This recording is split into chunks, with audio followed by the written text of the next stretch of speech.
Greetings once again, folks. Big King Sadiq hollering at you one time. It's been a little while. Worldwide movement, peace, love, respect, right? So,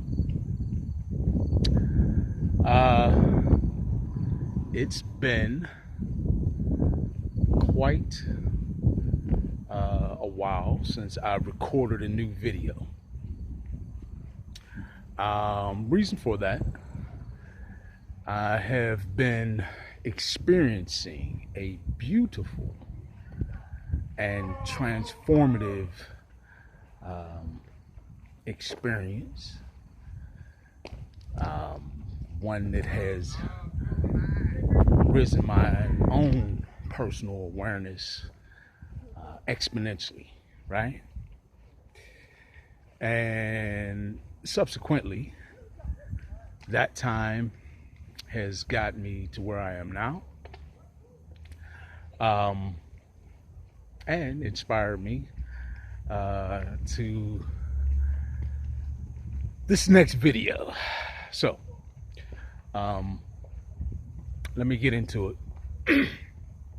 Forging one's own destiny, right?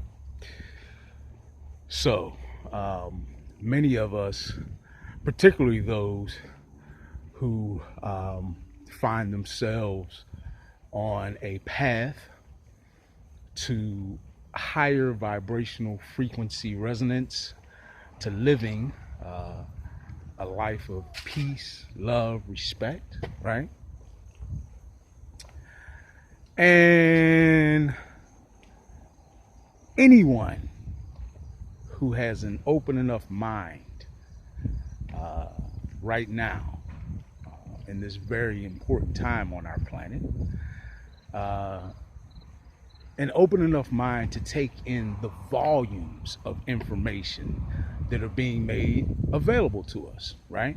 We already know we live in the information age.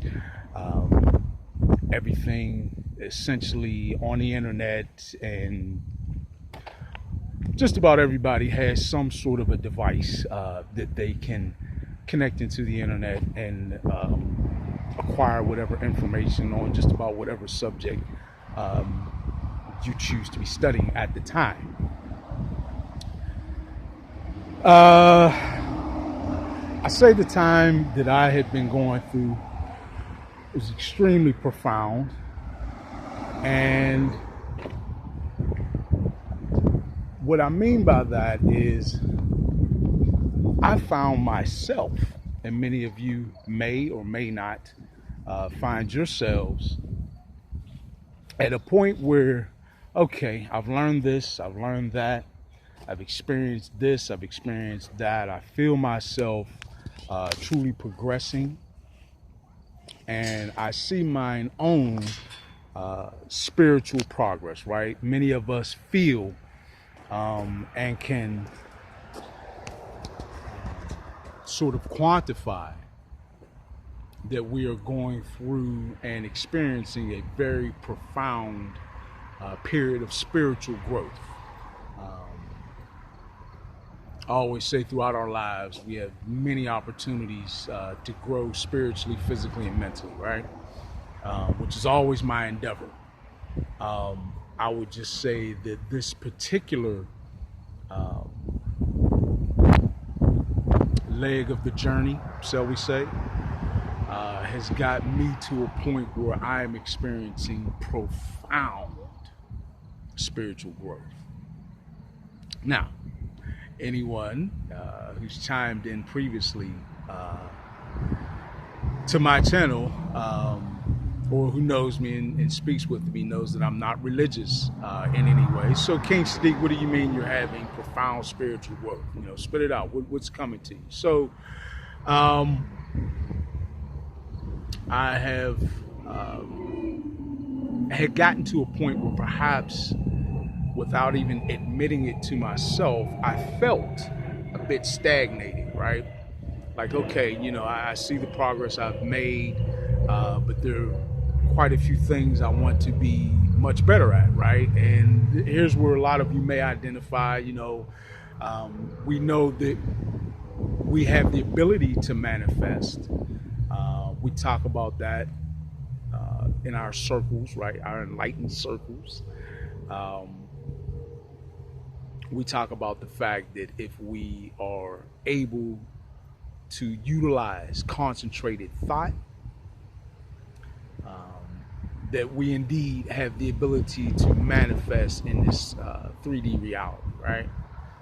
Um, well, I understand now through this profound change that this entire reality is one big manifestation, right?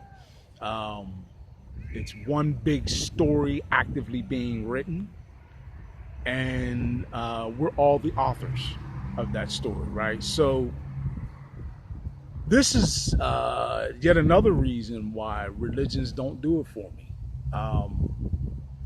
And I think that this, what I'm about to say, is pretty much something that has been um, on my mind, building and festering in me since I was very young, since I was a child, right? Not able to sit still in church. Partially,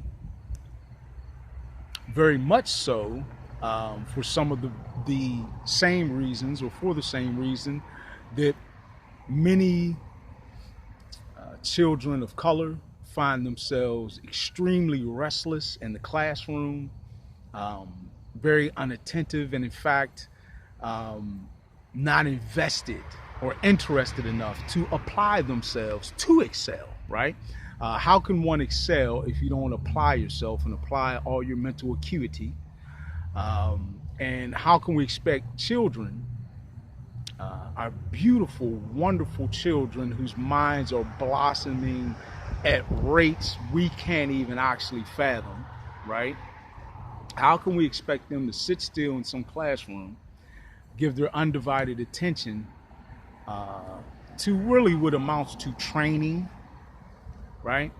There's even, if you go and look into the root words, the roots of the word education, I'll let you do that for yourself. You'll find some very interesting things that dial you back to it referring directly to training, right?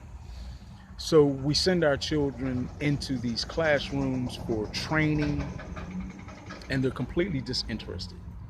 Many of them, in many instances, and we've, uncovered in the African-centered community, or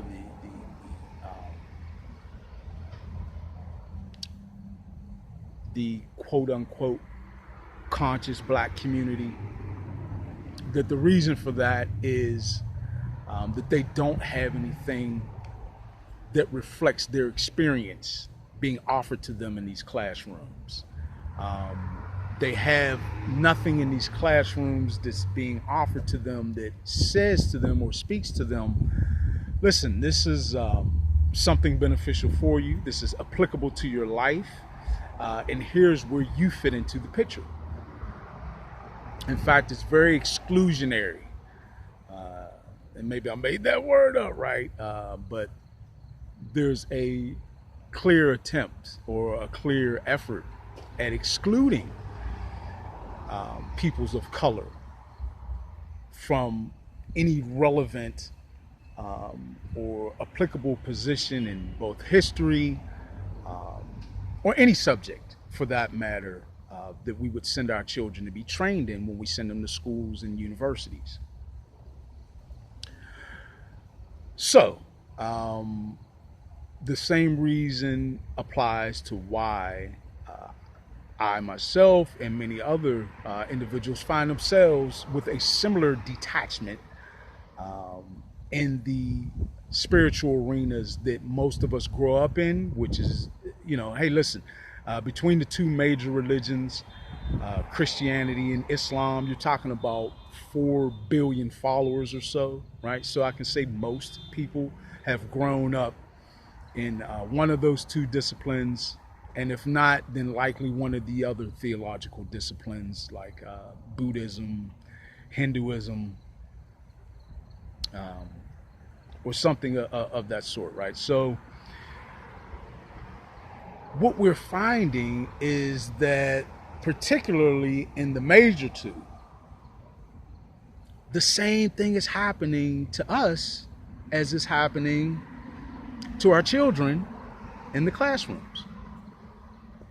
We are not finding an applicable role here. We're not finding a highly enough ascended path for us to take being offered by either of those religions. And I'm not saying this to down, judge, denigrate, or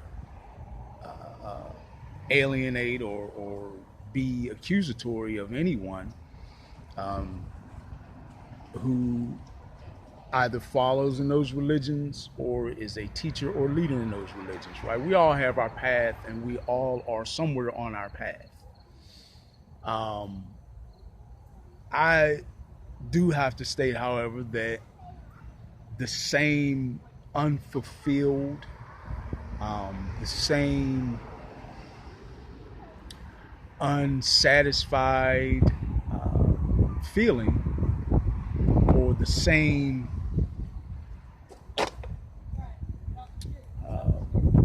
lack of being content with what is being offered to us in the religious or spiritual arena is what many of us are suffering through, right? We are very much bored. We are very much detached and unable to see our clear role in our own spiritual maturity. Now think about that for a second. You know, I know King Sadiq takes a long time to get around to what's profound, but think about that. Each individual be responsible for themselves. This is fact, right? This is even hermetically true. You are responsible for yourself in existence. Otherwise, there would be no such thing as free will, right? So we need to take along with that the responsibility to continue to experience, learn, grow, and mature, particularly in a spiritual context. Certainly so in other realms, like, you know, that education I spoke about doesn't need to be the only thing you can rest on in terms of acquiring information that is relative to this world and will be useful to you on a day-to-day basis. So is the same with your spiritual growth and development. And the more we take responsibility for that, then quite logically, the more we will potentially be able to grow and mature through our experiences and our learning process. And that's all life really is, folks. If you ask me to sum it up, it's a collection of experiences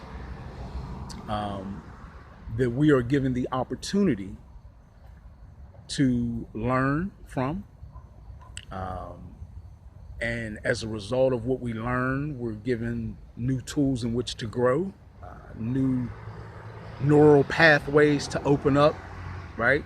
Quite literally in our brains, new aspects of our mind to connect with and be able to appreciate and impact, right? You should have the most impact on you.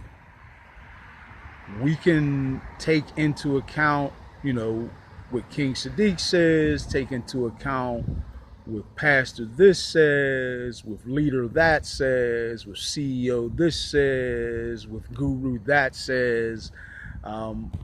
That's beautiful that we have different sources of information and different perspectives from which we can observe things. But ultimately, what is most important and what is most impactful is your own will, free will. What do you will your life to be? What do you will your daily experiences to be? And that is where sort of the difficulty has come in for me and some other folks. Well, I feel like I'm pretty much over that hump. To some degree, I have been over this hump, but I tend to, as we all do, need reminders of different lessons that we've learned along the way on our spiritual journey. And what it is that, on a daily basis, in fact, on a moment-to-moment basis, on an instant-to-instant basis, you are writing the script. If you haven't heard anything else I've said in this video, thank you for taking 16 minutes of tolerating my slow buildup, such as often my style. But please hear that. You are writing the script to your life story every single moment. All right? For those of you who are religious, or those of you who spiritually need to connect with Source, certainly. What you need to understand is we are never apart from Source. Somebody point out the place that our Creator doesn't exist. Can't do it, right? This includes within you. Every single cell, every particle that makes up you is of our Creator. And in that sense, and in that divine aspect of our creation, we need to take root in power, right? Don't feel powerless ever. Don't feel a victim ever. Don't ever even feel like life is something that happens to you. You are what happens to life, right? We have tangibly the ability to write the script of what takes place in this universe, particularly within our own sphere of reality, right? Our own cipher, right? Some of my 5%ers might stand up on that one. Control your cipher, right? So we have to take responsibility for that. And in so doing, you assume that power. So don't sleep on it. Don't take responsibility and then become so lackadaisical as to begin to allow life to happen. Because when you open yourself up to suggestion, believe me, it's there. There's plenty of people, entities, various sources of energy that are just waiting to influence you, and many times in a very negative or low vibrational frequency manner. So simply do not be susceptible to, open to, or vulnerable to any such suggestion, right? Well, how do we do that, King Sadiq? You do that by maintaining a high enough vibrational frequency, right? That you are quite literally resonating above any of that. What are you talking about, King Sadiq? Vibrational frequency, energy. So often you'll hear me touch into a couple of this different schools of thoughts or disciplines. Sometimes I'll chime in utilizing mainstream science. sometimes or quite often you'll find me leaning on metaphysics, right?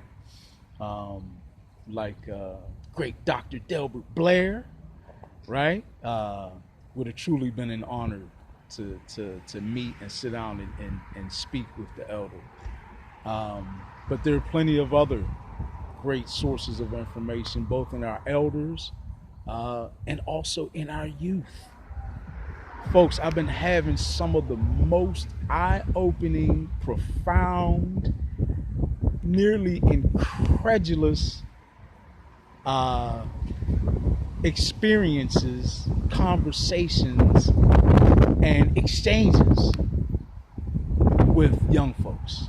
Right? I'm 45. When I say young folks, I'm talking about anybody from, young teenagers and tweens and younger, up to folks maybe just a few years younger than me, right? But yeah, I've been having some beautiful, very rewarding and fulfilling experiences with those folks.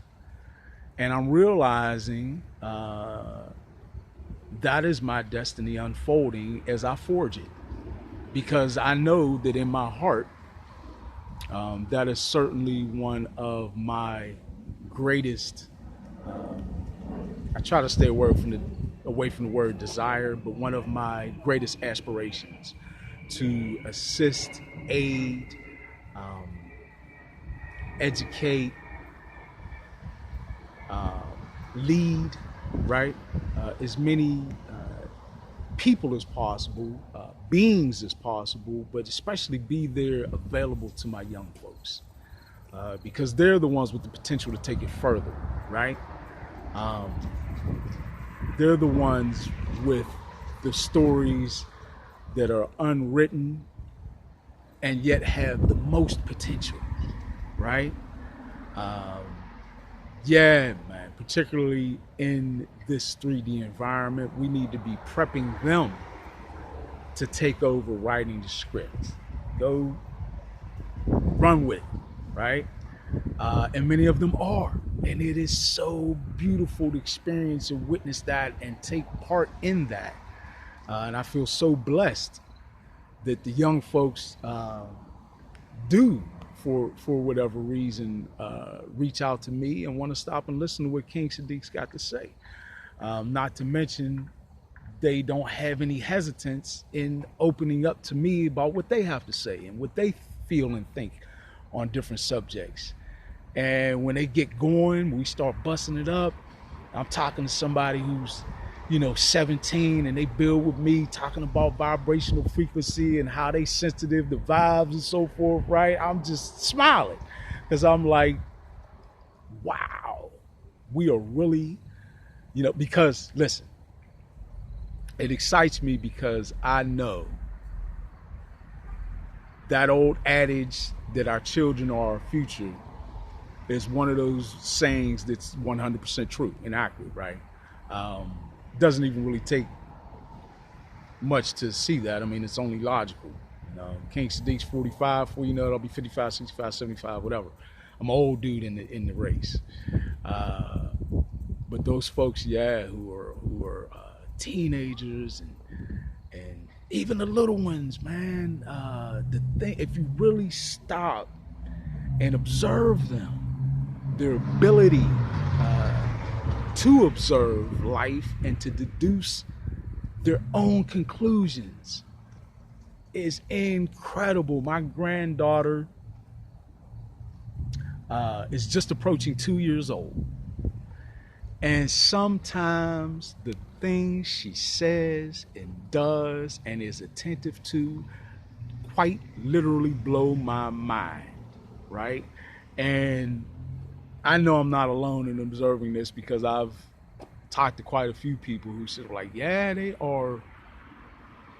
And when I say they, I'm talking about these children, this beautiful new generation of children are astounding, special beyond words, intelligent beyond words, clairvoyant beyond words, empathetic beyond words, sensitive. When I say sensitive, I mean that they can sense,